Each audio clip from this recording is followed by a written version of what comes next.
Welcome to DevOps and Docker Talk. I'm your host, Bret Fisher. I'm a Docker captain, a cloud native ambassador, and I create these cloud native DevOps videos on YouTube, podcasts, and in my Udemy courses. I hope you find it useful. This week, I'm with my co-host, Nirmal Mehta of AWS, and our friend of the show, Matt Williams, is back to help us run LLMs locally with Ollama. We've designed this conversation for tech people like myself who are no strangers to using LLMs in web products like ChatGPT, but are curious about running open source GenAI models locally and how they might set up their Docker environment to develop things on top of these open source LLMs. I learned a lot in this episode, particularly about how to use Ollama locally for easily setting up something like the new Meta Llama 3 and using Docker's GenAI toolkit to use Compose for running local demos of tools like ChatGPT clones running on top of Ollama on my machine. This is an edited version of our weekly YouTube live show that you can join us and ask our guests questions on Thursdays at 1 p.m. U.S. Eastern at Bret.live. So please enjoy this episode with Matt Williams. Hello? Hi, Bret. I had a week off last week. We're back, I'm going to say in the studio because our home offices are at studios. Nirmal's in the studio. I'm in the studio. We're remote. We got our friend Matt Williams here, friend of the show. We're going to talk all about LLMs, Ollama. And it's a hot topic. LLMs, like the hottest topic. The hottest of the hottest topics. And there are hot topics it's like a nesting dolls thing. Once you start talking about LLMs, there's hot topics in LLMs. We've got friend of the show, Matt, here talking about Ollama. This is not Ollama. We are here. Hello. Hey. Hello. Oh, hold on. I am really disappointed. I'm disappointed that we started planning that or started thinking about I should be on this back at DockerCon. Yes. 6 months ago. And you are saying you just installed Ollama a week ago? Yeah. What's up with that? Yeah. Anyway, sorry. I know. We'll get to that. It's horrible. I think I tried to run in a container back in DockerCon, then realized that's not going to work. And then... Yeah. For the record, Matt, I installed it right after our conversation. Okay. So I've been running it since then. Okay, I hate you a little less for taking away my co-host spot. We've all been on the show before. Matt actually is not doing what we probably saw him last time doing. He's been focusing on Ollama and LLMs. In fact, we're going to get into a little bit today. I say a little bit. We're really going to dive into a whole lot of different topics. But in case you didn't know, if you want more on these topics, don't listen to us here after this show. Go subscribe to Matt's channel. If you can see here, he has been working hard on hustling through a ton of AI topics on Ollama and also killing it in the thumbnail game. So thank you for that. Yes. But yeah, there's a lot of stuff here. And in fact, a lot of these topics, I actually don't even know what it means, right? Like, I don't know what ChromaDB is. Like, there's so much here that I feel like I'm just a noob at. So maybe could we back up a minute and start with some basics of why does Ollama exist? Like, I'm sure we got tons of people on the show that are thinking, oh, this is such old news, Bret. Like, why are we? But I need some help. So what's the elevator pitch for Ollama? I think it's a good thing to do because actually on a recent video that I did about, getting started with Ollama and RAG, with Retrieval Augmented Generation, a comment, I was trying to make it as simple and as basic as possible, like the really, really anybody can start this kind of thing. And the comment was, do you have a for dummies version? It's like, I thought that was. So I think I sometimes forget I need to go back all the way to the very beginning of why is Ollama a thing? So first off, I am no longer with the team for Ollama, the team that makes Ollama. So just put that out there first. I was, and in January, we split up. But when we came up with Ollama, one of the guys in the group, Jeff, had already talked about, we were building other tools, said, if you all need to be, have a subscription to ChatGPT or to all these other online AI services, because using these tools lets you be 20% better or 30% better as a developer. Maybe it's 10%, some percentage better. And that means we can go faster building the tools we were trying to build before. And as we progressed through that, it's like, well, this stuff, there's ways to run it locally. All the tools are kind of hard and some of them are pretty, but they're hard to use or they're slower than they should be. And one of the guys on the team came up with a way of running it locally. Originally, it was just a Python framework installed with pip install Ollama, I think it was. And it was like a great proof of concept for running these models locally. And so what that did was allow you to make it super easy, like brain dead easy, to grab a model like Llama 2, which comes from Meta, and run that locally. And then you have kind of like ChatGPT, but local. And local means, your data is not going up into the cloud and it's not potentially being used to make the model better. And that was, a problem with ChatGPT earlier on. Sometimes the questions and the answers would go into the model itself, and their terms of services were kind of unclear. And so that may open up the opportunity for these local LLMs. And so now you're able to run these things locally and ask a question. And is it as good as ChatGPT?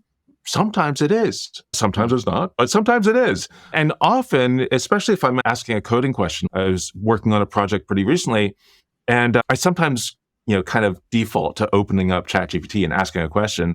And I asked the same question locally, and it was faster locally, and it was a better, more succinct answer, and on a local LLM. So it's just because it's local, even though, OpenAI has, what are they spending, like $750,000 a day to keep ChatGPT running? Even though your laptop is probably a lot less than $750,000, it still can compete.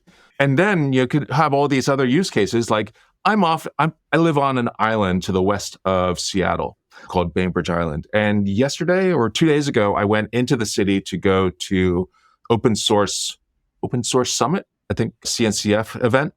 And, there's a 45-minute ferry ride, and I was trying to code up something.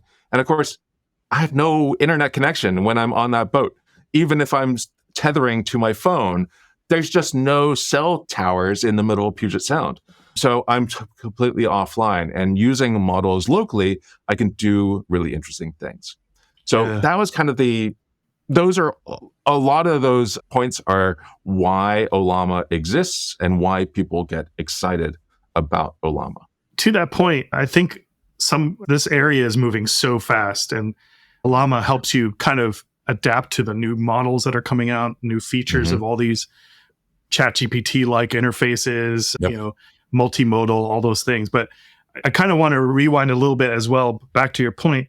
I was trying, all these new models are coming out, and it was to the point where I was like digging into GitHub, like pull request comments and issues to like figure out, okay, like I have to put this line if I want to run it on my Mac, or if I got an NVIDIA card, I got to like match the model and like figure out the right Python version, the right CUDA version, and tweak these like hardcore hardware parameters somewhere deep in some Python code.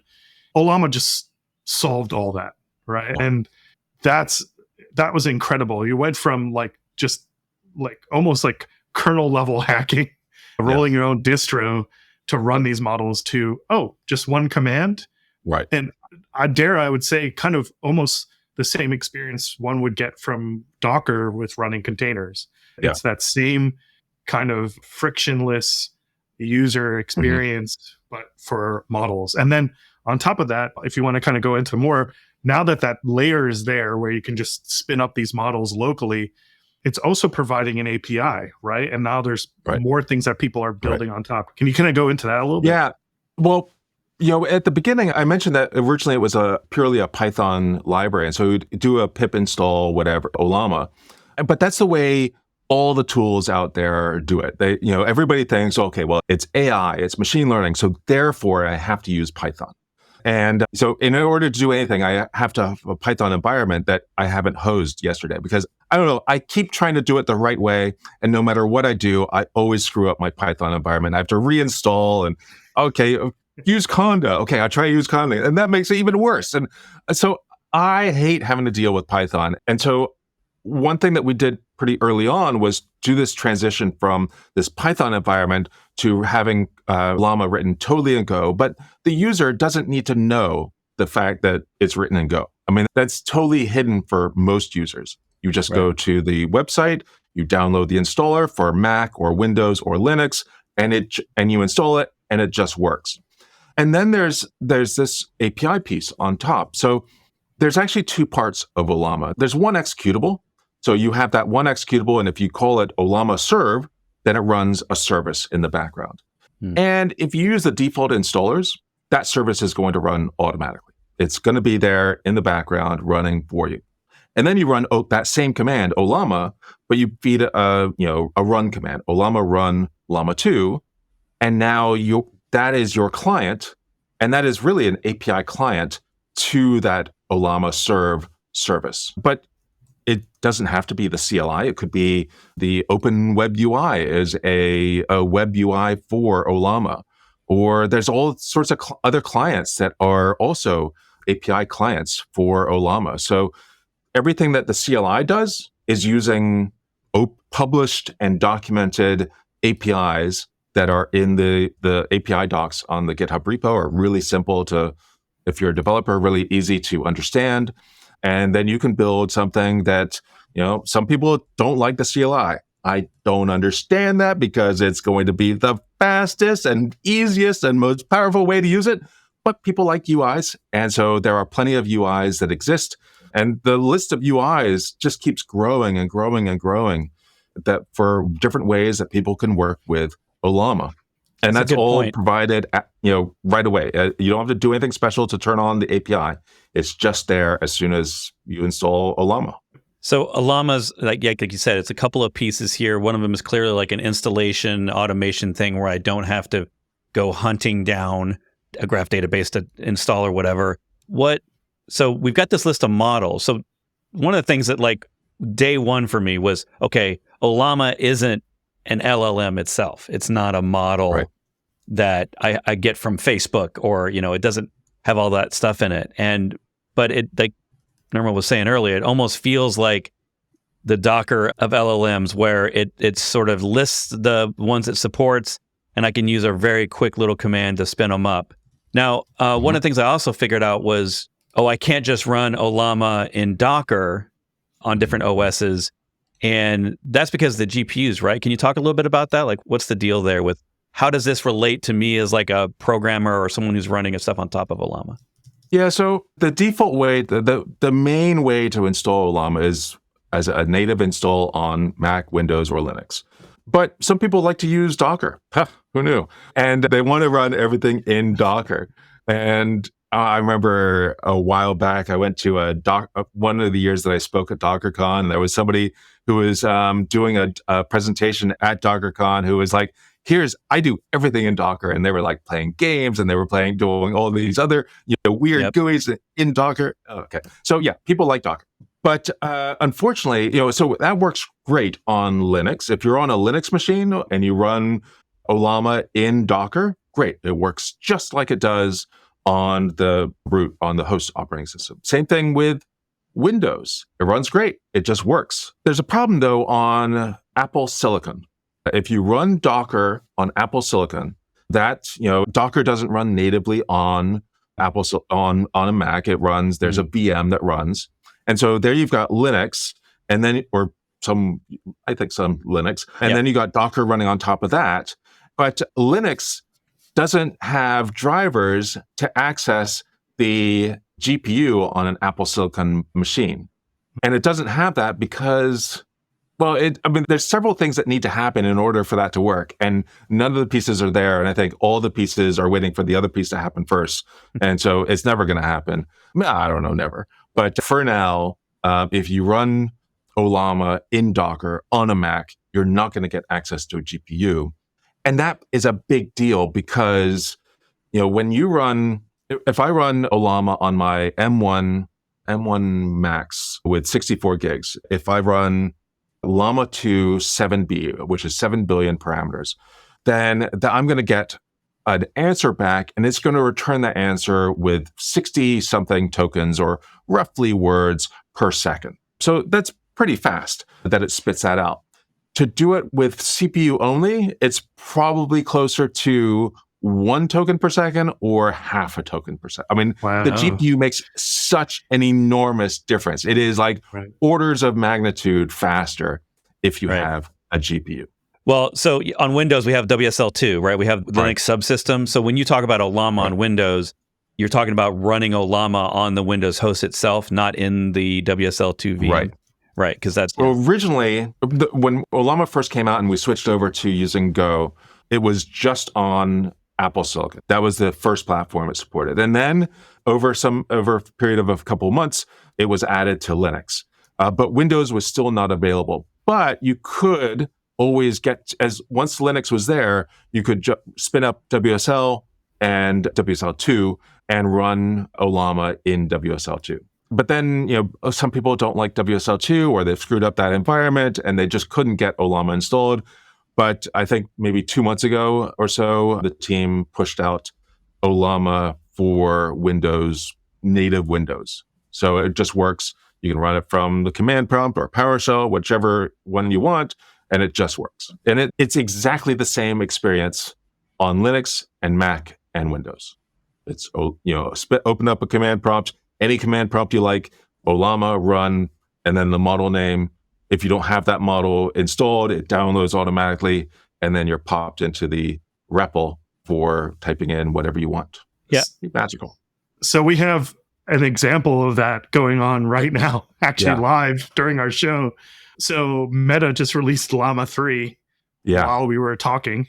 Oh, well, so Meta released it at about, I think, like 9:04 Pacific, so about an hour and 20 minutes ago. Correct. And you're saying that it's, as of 14 minutes ago, it's already on Llama 3, or it's on Ollama.com. Correct. Yeah. So while we're talking here, it's already there. And that's, I can't even think of a better example of the reason why you would want to use something like Ollama. There you go. Right. So this model is less than 3 hours old. And within a few hours, less than an hour and a half in the library. So from release from Meta to having this run on my laptop, less than a day. There are some model providers who have made sure it was on Ollama before they made the announcement that, here's their model. You can download it right away from HuggingFace and Ollama. Meta didn't do that, but that's okay.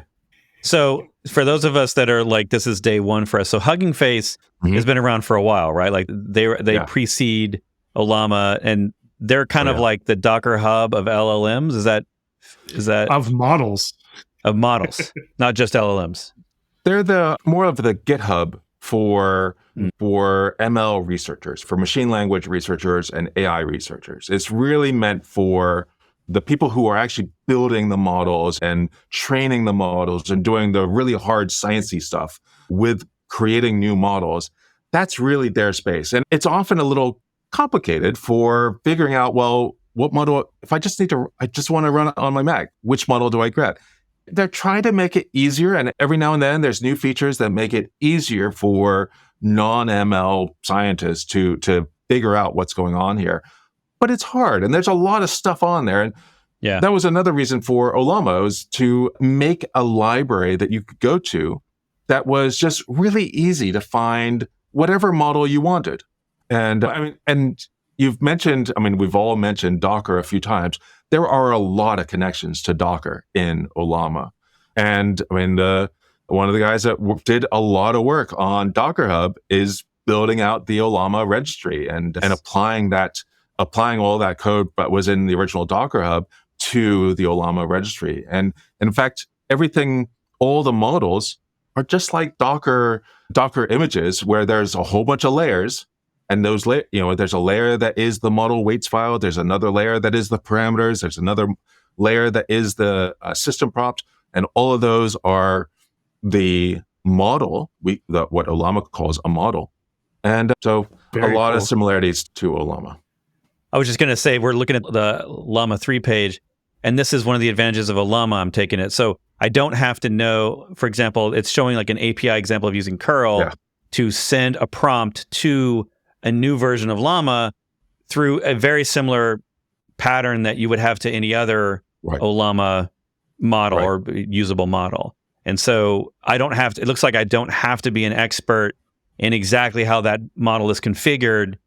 I can, at least getting started, I can just run simple little commands like Ollama run, or I can use a curl. This is actually for the podcast. I can use curl to post to a URL that's basically a REST URL, it looks like, and I'm specifying the model and the prompt there. And because I noticed as I was starting to poke through some of the documentation, and I would go to models, and there'd be this list of all these things I've never heard of, Mistral and Gamma and Wizard LM2, and then I click on it, and they all have very similar sort of examples. They also seem to have similar or different amounts of parameters, and it seems like everybody kind of starts in the billion range. I guess anything less than a billion is worthless, I guess, for an LLM. No? Okay. I think the most exciting stuff going on is in the smaller models. That's what I get most excited about, are the like Quen 0.5 billion parameters. Or, those small models, they're still not as good, but they're getting better. And I mean, that means I can run these models on even lower end machines. There's a guy named Ian Wooten who has a YouTube channel, and he has a video about running Ollama on his Raspberry Pi. Wow. And so, but you can only do that with really, really small models. Right. You're not going to run Command R on there. So in general, I know when I first started out, I was kind of dumb, and I think I didn't understand that the size of the model was how much memory I needed, or it was relative to how much memory resources I needed, and I couldn't just blindly run the biggest model if I had a smaller Mac. And it didn't work so well, and I had to... Yeah, I mean, there's a few things that had to happen, there's a whole bunch of things that had to happen for us to get to this point. I mean, we're in this kind of AI space, and AI research on computers has, this is a subject matter in universities and colleges around the world for 70 years, 80 years. They've been working on this stuff. How do you make artificial intelligence? And large language models, or language models in general, and most of the functionality within the large language model was all kind of generally figured out in the early 1990s. And so it's taken, this long to get to the point where machines are fast enough and GPUs are fast enough and figure out what is the exact use case for making these things usable. And then there was the Transformers paper that came out from, I think, Google back in about 8 years ago that kind of made things kind of leapfrog forward. And now we're at this point. And so there's a lot of stuff that's had to happen to get us to this point. But now we're here, and things are only going to get better going forward. This is all really awesome. And I think one of the strong powers of that API is that, like you kind of mentioned, Bret, do I need this $1 billion parameter model, or do I need this? There's tons of different models. Yeah. And it's a little bit more art than science. For your use case, you need to try different models that work in different ways. And so, Matt, can you speak a little bit to how this allows you to experiment with these different models around those use cases? And then also, what other tools do folks use with Ollama, right? Do they spin up a UI? Do they just use it on command line? Is it integrated? What other things do people use Ollama with? Right. Well, one thing before I go into that, Ollama is not the only possibility for running models locally. There are a number of other tools. Somebody mentioned LM Studio. LM Studio actually predates Ollama. They already had a really cool UI, and I think it's a little, for me personally, it's a little more awkward downloading the models and getting them installed and getting them all going, but that's another alternative. So somebody mentioned that. The person mentioned that LM Studio runs on top of Ollama. They're two separate projects. There are two, I guess, competing projects. But your question, probably one of the biggest problems with Ollama right now, especially if you're newer to this, is which model do I need to run? Which model do I need to care about? And there's not really a good way of figuring out what is the best model for you. And a lot of it requires experimentation. And thankfully, with Ollama, it's really easy to experiment. There's Llama 3 is just out, and Llama 3 is available in a 8 billion parameter and 70 billion parameter. 70 is a lot bigger, so it's probably easier to start experimenting with the 8 billion parameter model. And so if you want to experiment with it, Ollama run Llama 3, I think is probably the name, and then it'll start downloading that file. Depends on how fast your internet connection is. It could take a little time or a lot of time, but once you get it installed, now you can start asking your questions. And it really, I think for when you have a specific use case, it really helps to kind of formalize what is that use case, or at least formalize the questions. What are the questions that you need to ask? Like, what are the answers or what are the kinds of questions that you're going to ask a model? And ask them to all the different models. So, download all of them. Maybe don't have room for all of them, but Ollama run Mistral or Ollama run something else. And try out your questions against all those models, because they're all going to react a little bit differently. The way Gemma answers a question is a little bit different than how Mistral or Ollama or all of these other things answer those questions. And one of the biggest problems is that there's not a really easy way to figure out which one is right for me. It requires this experimentation. So hopefully that gets solved. But there's a lot of benchmarks that are out there. Benchmarks. There are so many of these benchmarks, and you will find that anybody who puts out a model, I noticed on the Llama 3 release, they said, this is the best model. Well, everybody says that. And then you actually experiment, and it turns out in a whole bunch of use cases, it's not actually the best. When Gemma came out, it's like, oh, this is the best model ever.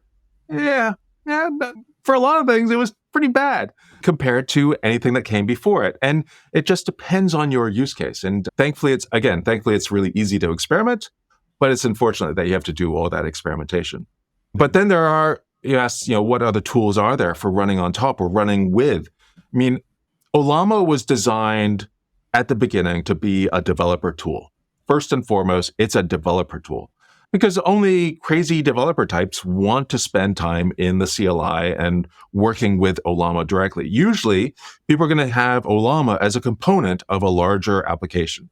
And maybe in the future, there's going to be fewer end users that are working directly with Ollama and more with all the tools that use Ollama as a component. And so how do you use Ollama what kind of applications would you use Ollama for? Well, one of the most common things that people ask about is, okay, great, I have this model. How do I ask the model which of my documents I need to read about topic XYZ? Or how do I just ask my documents? What is bioluminescence? What is that? If I've got a paper about bioluminescence, what does it mean? And how do I apply it to some other topic? That's one of probably the biggest use cases right now, or one of the most popular use cases right now. And that's all about retrieval augmented generation. And for that, you need a lot of different pieces. And there are tools that make it easier. Like one of them is I think it used to be called Ollama Web UI. I think now it's called Open Web UI. And that's one that once you install it, it's pretty easy to install and pretty easy to get up and running. One of its options is you can just drag and drop a PDF or a markdown document or a text file into the UI and start asking questions. And so they've done a really great job of hiding all the stuff that needs to go on in the background. It just runs, and it just makes it super easy to ask a question. If you want to build that stuff yourself, I've got a few videos on actually building out RAG applications using Python or TypeScript. I prefer the TypeScript one, but hey, you can use Python too.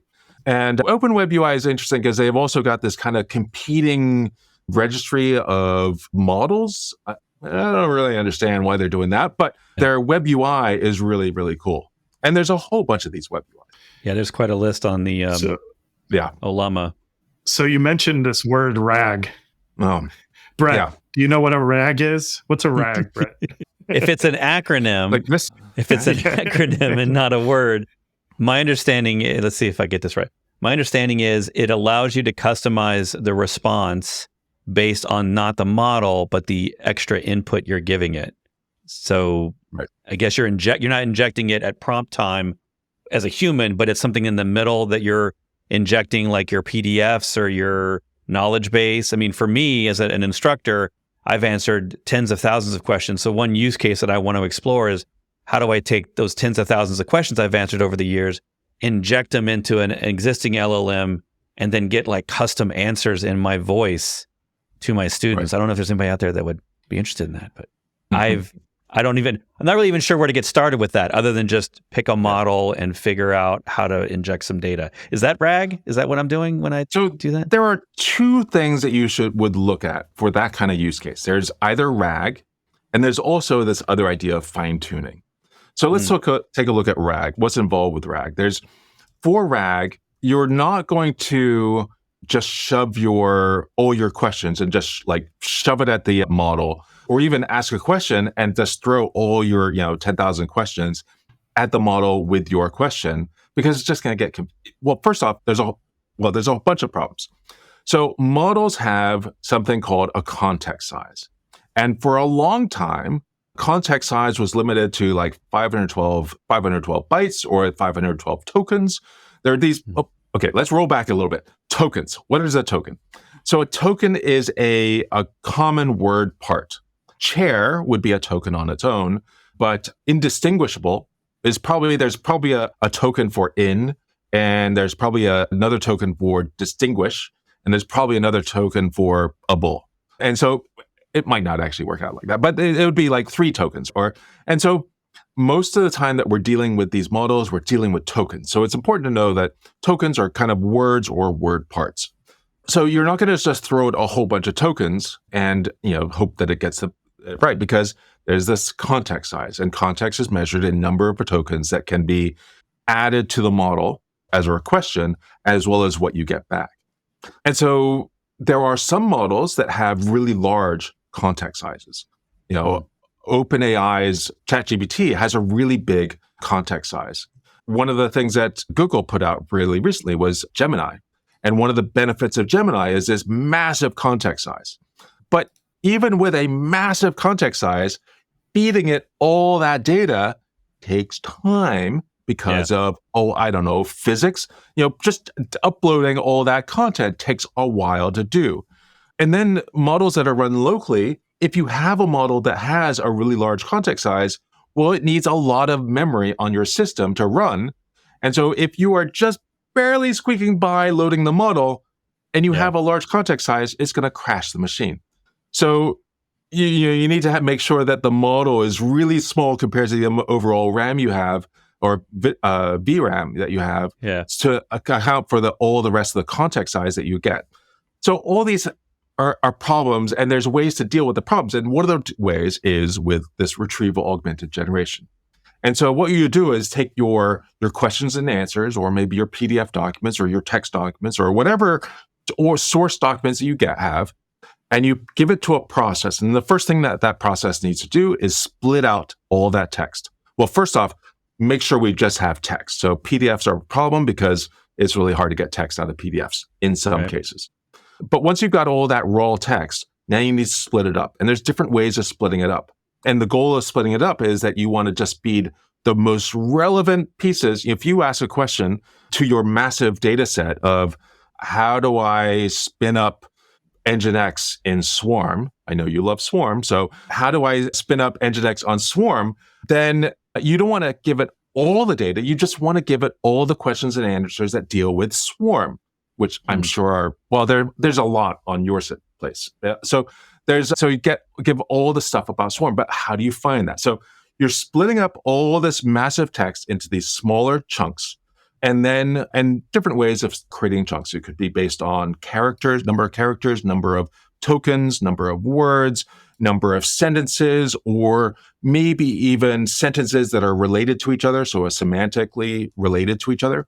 So you generate these chunks, and then you send it to a model, a special model, an embedding model that converts that chunk into an array of vectors, an array of floating point numbers.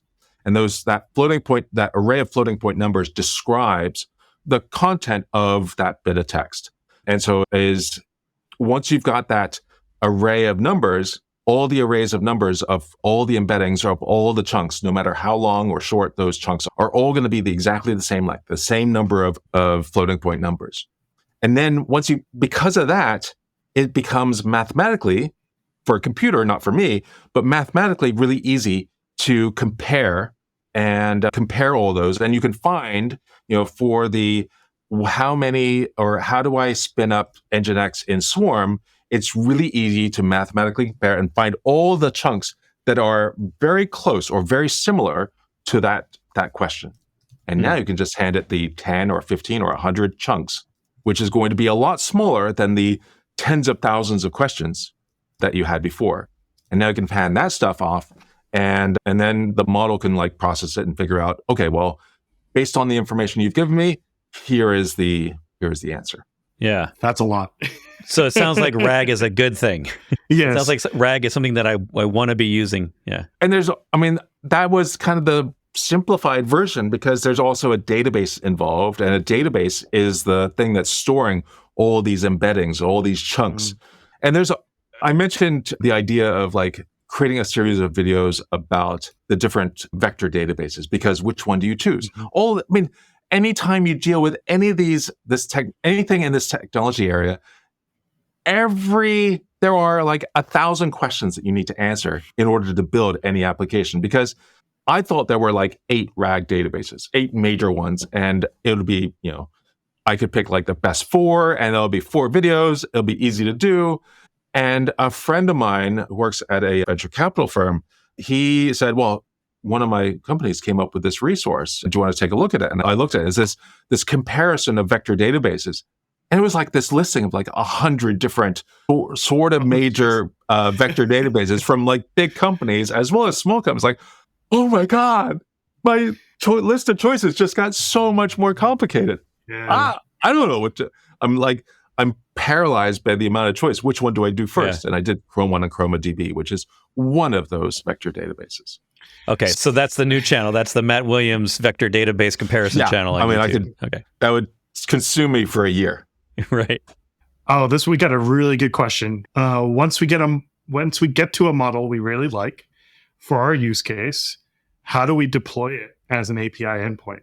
Okay, so once you've done an Ollama run MyCool model that has downloaded to your system, and you've tried it out and you've verified that it works the way you want it to. Well, I mentioned that the CLI is just an API client. And so the model is downloaded, and now all you have to do is if you're running it locally on the same system. So you've got the model downloaded, and so now you can just call the endpoint, which is http://localhost port 11434/API/generate or /chat. And in the body that you send the post that you post to that endpoint, one of the options is model : MyCool model, and prompt : how do I install Nginx in Swarm? That is all you need to do. And that is now that model is available at that endpoint. So that's exactly, there's the generate and there's the chat. Awesome. And I know, just to close that out, Matt has 2 videos, one for a Python example application, kind of exposing and using those kind of endpoints, and one for JavaScript, where you can follow along and see how to expose an API like that. And there are other tools, like I mentioned LLM Studio. LLM Studios, you're able to do that as well. One thing that separates Ollama from a lot of those other tools, they went first with an OpenAI API compatible API. So OpenAI had, ChatGPT, and when OpenAI built ChatGPT at 3 and 4, they were expecting nobody to care about this stuff. This was the next version, and maybe when we get to, ChatGPT 6 or 7, maybe somebody might care about this stuff. It was still early days, and creating an API, the API framework for OpenAI was rough, and it was still early days. But they figured nobody's going to use this stuff. We can get it right later on. And then ChatGPT 3 blew up, and 4 it blew up, and now they're kind of stuck with this API that is kind of horrible to use. And then because they're the big ones out there, I've heard interviews with people that were involved with building out that API structure, and it's like, it's embarrassing. It's like when you hear Joe Beda and the other 2 guys who created Kubernetes, like, oh my God, there's so many bad decisions we made in Kubernetes. I don't know why we chose Golang for Kubernetes. Why is everybody using Golang? So, when you build out something and you don't expect people to really latch onto it, you maybe bad decisions or questionable decisions. But because OpenAI is the de facto standard, all these other tools are creating OpenAI compatible APIs because that's what they want to, latch on, make it really easy to change between different models. Right. With Ollama, they added that later on, that OpenAI compatibility, but they started with a more native API as well, which is a lot simpler to use. You can do all the things that you can do with those other systems. It just doesn't have as much of the cruft in the API, so it's a little bit easier to work with. Okay, yeah, I had no idea of that detail around the API standards, because it's not like, this is, like you said, OpenAI was kind of the first that I'm aware of that sort of created a consumer-oriented API on the back end there. And the first entry to me for understanding these APIs was actually learning, we were all at DockerCon last year, and I was learning in the keynotes around some of the different pieces of this puzzle when you want to do more with an LLM than just, a curl command at the command line. And so they gave this thing, and we talked about it a little bit before the show, and there's been, they did this at KubeCon. They also had their own demo. DockerCon had this, and I'm sure every other conference has their own little thing. I'm actually looking through my notes here to find this. So Docker announced this. So they created this, Docker didn't actually do anything here. At least from what I can tell, they didn't invent some new AI thing. It feels like what they're doing is they're just making it easier to do things on top of Ollama by adding extra components and then creating for those of us in Docker, we're all familiar with the compose workflow of, I put all my different containers in a compose file, I run it, and then it builds my stack of containers, connects them all together onto a Docker network, and then gives me some common ports that I can access it.